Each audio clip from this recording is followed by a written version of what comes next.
Representative Robbins, let's start with you. How broad was the fraud that was perpetrated in Minnesota? We are still getting a handle on it, but it's but a huge segment of the child care programs, autism services, sober homes, emergency transportation, of 14 areas of Medicaid fraud, SNAP benefits. We are still, I would say, getting whistleblower reports, uncovering new vectors of fraud. Is there any chance the elected Democrats in charge of the state were unaware of the fraud? No. How broad do you believe the evidence shows the fraud in Minnesota was?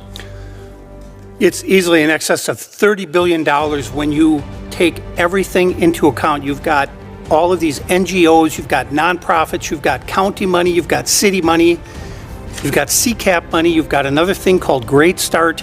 So there are all these piles of money that factor into the fraud. I don't know that anybody can ever determine an exact number, but I kept telling the U.S. attorney when he came out, I said, you got to get your number up, you got to get your number up, and he did. He kept ratcheting up the number, and I kept saying, you got to be at least at $30 billion. So going back to whether Governor Walz knew about it, Governor Walz admitted knowing about the fraud early in his first term, which would take... Would you agree that the fraud in Minnesota was staggering and shocking?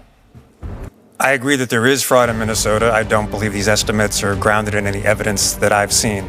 Today's hearing revealed a shocking scale of fraud in Minnesota's public programs, from child care centers to autism services, potentially exceeding $30 billion.